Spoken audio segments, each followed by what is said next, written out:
Hello everybody, welcome to Big Bird Outdoors. My name is Nate for anybody who has not been here before. And today, if you have been here, you've seen me sit at this table in this exact spot, and that means I'm talking about something today. And today I actually have something really that at least I find very interesting to talk about, and something people should definitely know about because it's something changing in the world of law. I think it's important for people to understand law and how different laws in different parts of the country can affect us in our own states, our own towns, our own counties. So today I'm talking, as you can probably see by the title, I'm talking about gun rights, as I typically do. We've talked about guns quite a few times on the channel, whether it be podcasts, our gun crash course. That's actually going to be a good one to refer to. And I'll probably call to it a couple times or cite certain information that I use in that as well. But today we're talking specifically about two different law changes. The California one, which is very recent, within the last week. Their assault weapons ban being repealed. And then we're going to talk about the New York Supreme Court case that will be heard in the fall, which that's older. That was first stated late April, early May. I can't remember exactly when, but that's been around for a while. But now that I have both of them to look at, and I think being here in Connecticut where we have very restrictive gun laws, I think these two combined could actually have some very good consequences in Connecticut. So the first one we're going to go over is the most recent one, the California assault weapons ban being repealed. So I have some notes down here, so if I'm looking down, don't think I'm not looking at you guys. But so Judge Roger Benitez called the ban a failed experiment, that was kind of his big message from it. This is all from ABC News, so no right-wing extremist anything here for sure. His primary reasoning was the statistics he cited. He had a long list. I'll talk about I only have one of them listed here. That was a very big one, but he had a long list of statistics. He had a 94-page ruling, and they took up multiple pages of just statistics. And just sort of overall, they sort of just showed that there was zero net effect on violence as a whole or gun violence by the assault weapons ban. He also argued that the firearms, mainly AR-15s, which were banned under it, are used basically by citizens in almost every other state, except like Connecticut, New York, which we'll get to later.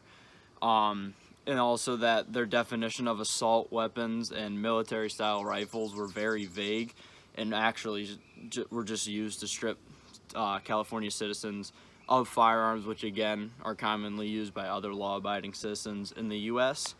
And of course, good old Gav Newsom, Mr. Recall himself, called the decision a direct threat. This is, quote, a direct threat to public safety and the lives of innocent civilians, period, end quote.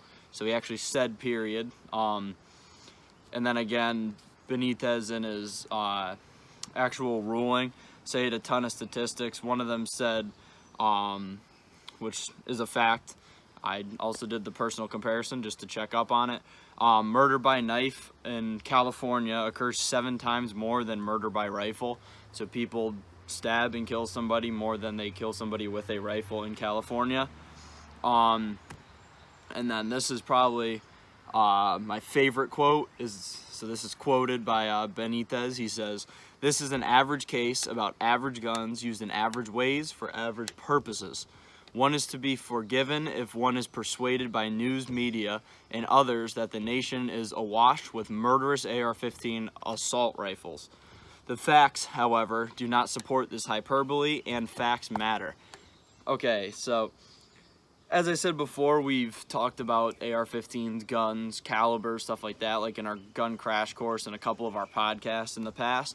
And I mean, I probably couldn't say it better myself, that news media, false information, hyperbole is a perfect word, just exaggeration without actual fact.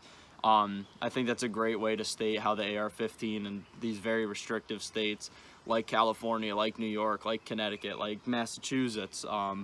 There's a few others. I have the list later of licensed states, or extremely restrictive licensed states. But this idea that AR-15s are something like beholden and extreme and should be held in the highest regard in terms of firearms, and they're just these dangerous, hellacious military style rifles, and it's simply just not true. Benitez, like he said, it's just literally the most common sporting rifle in the U.S. It's just a modern sporting rifle. It's nothing special just because the media says it is. But and then another very important thing that he said that we've also talked about on the channel is the term, I kept putting them in quotes, military style rifle and assault weapon, which aren't actually firearm terms. They're really just sort of dog whistle terms for gun rights activists. Assault weapon, anything can be an assault weapon. I could pick up the tripod and the camera right now and hit somebody with it, and that becomes an assault weapon because it is now a weapon being used to assault. Assault rifle is a real term, but that applies to fully automatic rifles, which to the common citizenry are not legal. And Benitez actually says this when in his ruling, and he says we're talking about common sporting rifles here. We're not talking about bazookas, howitzers, and machine guns, which is very true. And then the New York one's a lot more simple. It's also older, so there's a ton of information out on it, especially from people in gun rights, specifically gun rights law, which helps. So you can definitely find other videos on this. But another important case to notice is in 2008 and 2010, the Supreme Court overturned outright gun bans in D.C. and Chicago. But with New York, it's a little different. It's not an outright ban on, this one's specifically concealed carry law. It's not an outright ban, but they are stating in their, they put it in a couple of years ago, that somebody needs proper cause to carry, and with that proper cause, they need to show proof when applying for that concealed carry license. However, the law is subjective. They don't actually give a pure definition of what is probable cause or what is an imminent threat. Those are the two terms used. So somebody can state somebody's trying to break in my house, or somebody is breaking into houses in the neighborhood, and I'm frightened of that. But then the state can say, that's not really probable cause, and an official just pushes it away and denies that concealed carry license.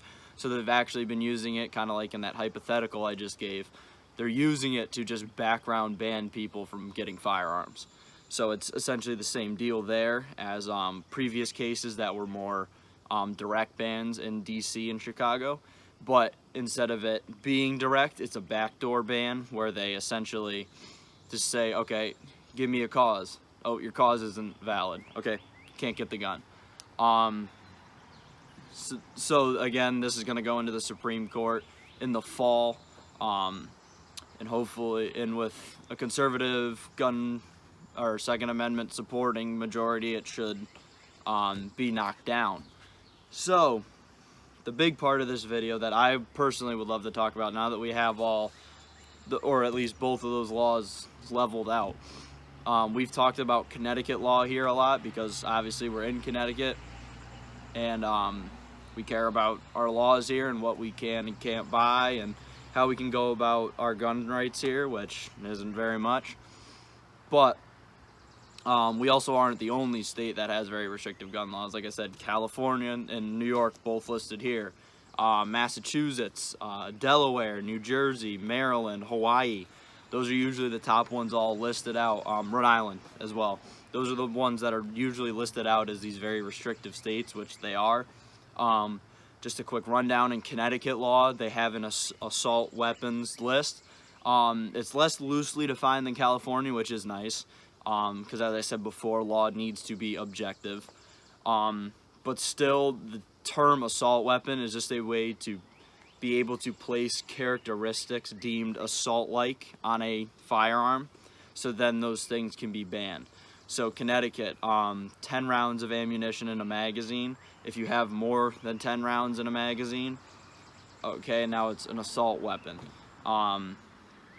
Pistol grips on certain classes of firearms, now it's an assault weapon. So it's just a way that doesn't have a set definition because it changes from state to state. If it had a set definition like assault rifle, okay, then it would be consistent across each state, which it is.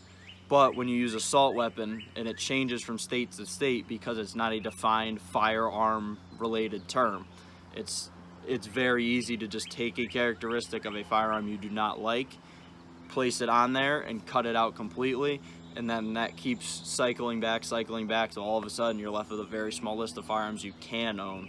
And my biggest thing with this California case being the ban being repealed is that might lead to Connecticut and other states with those lists of banned firearms that includes AR-15s and similar sporting rifles and magazine restrictions and brace restrictions, like little things that really don't matter in the term or that are put into the term that aren't really these major changes. They might actually get repealed because they're now considered by a federal judge in one court to be a violation of someone's Second Amendment rights.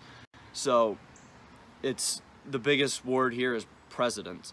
So if this precedent is set by a federal court judge, which it now is, that will most likely roll over to other federal judges, other federal courts, and could change laws in different states, as like the ones I stated before, and Connecticut. And then specifically in Connecticut, the New York case, Connecticut with, I'm going to use, say, the long gun permit even, so even just shotguns and rifles. Obviously, the New York one is concerned with concealed carry. We don't have a probable cause clause of our concealed carry law, but for Connecticut, say the long gun permit, we've talked about it in the past, the average wait time to obtain it is 6 to 8 weeks. So if people are being backdoor banned in New York, and now in Connecticut we're waiting almost 2 months for a firearm, could that not put people in danger? Of course it does. But also, if these licensing laws are being seen as something that can be attacked and be taken off, if it's unreasonable, even if it doesn't directly translate to what Connecticut law is and how that affects the people, maybe people will start digging into those laws and sort of picking them apart and finding things that either A, don't really make sense, or B, cause more harm than good, or C, outright ban or restrict people from Second Amendment rights, which of course is the case with these two here, where they're deemed complete violations of the Second Amendment. So personally, I don't know what it holds in store for here in Connecticut and other similar states around us, and then Hawaii and California on the west. But I'm hoping something comes out of it. My father and I were just talking last night about like ammo and stuff like that. I mean, ammo, you can't do anything with it unless you had the firearm. I could go buy hundreds of rounds of bulk ammo, and I'm not going to do anything with it unless I have the firearm. There's no reason for Connecticut to have an ammo certificate. It doesn't make sense. It doesn't change anything. Same thing, Benitez in California stated that these types of laws have had no net change in California. It's the same thing, Connecticut, New York, yada, yada, yada, all these other restrictive states. I'm not going to keep calling out the full list. But the fact that these laws, especially assault weapons bans, magazine bans, stuff like that, they don't do anything.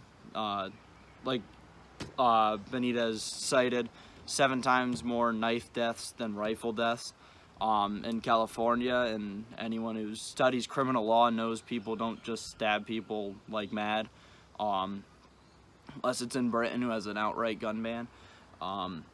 But in the US specifically, knife deaths are an extreme level. So the fact that rifles are 7 times less than that in homicide should really speak to it. And then another thing, sort of that idea, Benitez, he laid it out very well in his ruling overall. Called out bad media, called out undefined terms, all kinds of really good stuff. But another very good point is that you're just restricting law-abiding people, and that was one of his major points. Is it's just law-abiding people you're restricting. We've talked about it in the past on this channel. Some of the statistics: 60% of guns used in gun crimes are known to be directly stolen. So that's 60%. And then a minimum of the other 35% are considered to be an unknown origin, which means they're either A, stolen and it can't be proven, or the serial number is scratched and it's most likely direct black market, which means that our biggest problem is actually stolen guns and black market guns. So if we have licensing systems, they don't matter because we already have a background check at a gun dealer. So if I were a Tennessee resident, let's say, and I go into a gun store to buy a firearm, they run a background check, I am clear, I buy the firearm. Here in Connecticut, you apply for your long gun certificate, get that background check, and then just get the certificate. It's the same process. It just lets it run through. So the license is actually just a further restriction on time to buy a firearm. So as I was saying before, that 6 to 8 week period, now it just gives you a 2-month period where you can't buy a firearm. And that's especially dangerous for someone who, A, isn't a felon and wouldn't be pushed away or stopped by a background check anyways, so they're legally allowed to own a firearm. And B, it puts them in possible danger if they require that firearm. So if somebody has somebody breaking into their home every few weeks, or they know somebody's stalking around their home waiting to do a break-in, or somebody has put a threat on them and they don't feel comfortable going to the police, even though you should, or somebody's breaking into other houses around the area, there's somebody they know is armed and dangerous in the area. Any of these huge situations, now that certificate, instead of just going in and doing the background check and getting that gun same day and being able to protect your family, now you just run the same background check, but now you have to wait 2 months to get the firearm. So now you have a whole 2-month period where that problem could escalate, and now you're not allowed to protect yourself simply because the state says, oh no, you need to wait 8 weeks. That's personally very, like I said, we've talked about this exact issue on the channel before, but that's very scary to me personally. I know it is to a lot of other people in the state of Connecticut. When, like I said, background checks occur at every licensed gun dealer. So without the license, I could still go in to, if Connecticut repealed its licensing, I could go into a gun store, I could get the background check, I could buy a firearm, nothing happens. That's all it is. That's it. I'm clean. I get the background check. I have done nothing wrong. I am not a felon. I can guarantee that. They hand me the firearm, I pay for it, and I'm out. Perfect background check, no license needed. And again, the Connecticut law is just a background check and then a massive waiting period to get a license. And actually, another thing with the license is it lasts 5 years. All right, sorry folks, I had a little camera issue there. That's why there's a little cut. But as I was saying, so if we have the license and somebody gets that initial background check, that's a very important distinction. Initial background check by the state police and the FBI, they can then obtain that license and say this person commits a robbery, okay? And then immediately after, because the license has to be rescinded directly by the state police. So say this person gets a warrant for a robbery, but in that time before the warrant is placed, they're able to purchase a firearm with said license. Okay, but what has the license changed? It's changed nothing. All it is a piece of paper that actually then allows them to do so. If we have the normal background check system, it actually occurs faster. So if they put in that warrant, as soon as that warrant goes in, bang, they get hit with the background check. So now, at least in that, there is a time period when someone is placed on a warrant, which is true, and that's impossible to get rid of with any background check. But with just a normal background check, as soon as that warrant goes into the system or as soon as that charge goes into the system, that person is barred. With the license, even if it takes, say, 4 more hours to rescind the license itself, if they show that license and don't need to get that next background check because they got an initial one, now they have the ability to purchase a firearm as a warranted felon or a felon under warrant. So we actually get a longer period for a criminal to buy a firearm. Even if it's half an hour to 3 or 4 hours, that's still a longer period of time when that license needs to take time to be rescinded. So my final point is, with Connecticut specifically, is the licenses do nothing. They do nothing. There's no net, I mean, California's the same way with its assault weapons ban. There's no net change in violence. Any change in violence directly correlates with the national and international wide drops in violence, and it's within statistical probability of it being on that line. So there's no extreme chance that it's just, oh, it just happens to follow that line. No, every state where there's restrictive gun laws follows that same line or within reasonable distance of that line. So the idea that licensing or assault weapons bans, any of these things we've talked about today, actually stop or halt gun crime or violent crime as a whole, which, I mean, Europe, Australia, areas like that have massive gun bans have issues with other types of violent crime occurring and other tools being used for homicides. So none of these things actually make changes because, especially with a background check system where you go in, get an immediate background check on the spot in that time when anything that is put into the system will immediately stop you and bar you from buying a firearm. First of all, it's a hell of a lot quicker. It's a hell of a lot safer for people who need a firearm to protect themselves in a short period of time. And it's a lot easier. It's so much more simple. Why am I maybe a money state grab for Connecticut, which is kind of messed up too, that they need extra funds from people just trying to protect their homes or hunt or range shoot or just have a firearm for personal use, and they're taking money from people just to make them wait 2 months to get a firearm. It's a little messed up. But also it doesn't help. It just simply does not help.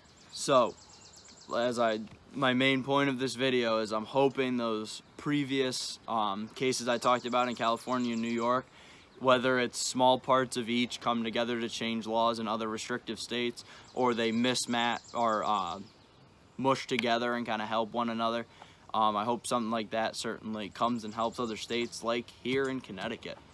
So if you enjoyed today's video, first of all, I hope you learned something, but I also hope you enjoyed it.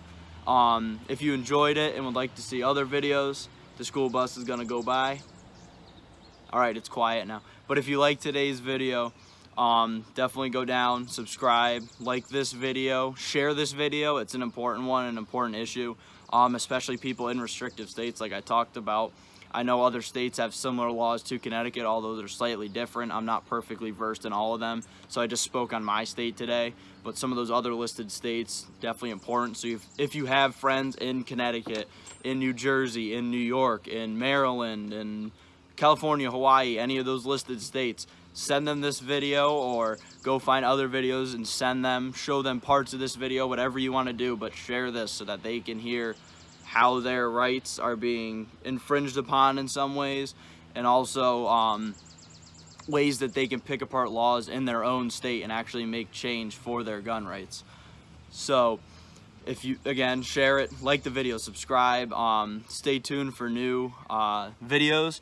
Also, I just made a Patreon, so if you would like to help the channel grow as we are slowly growing, go down to the Patreon link below and subscribe. I have 3 different levels. Level 1 and 2 are similar.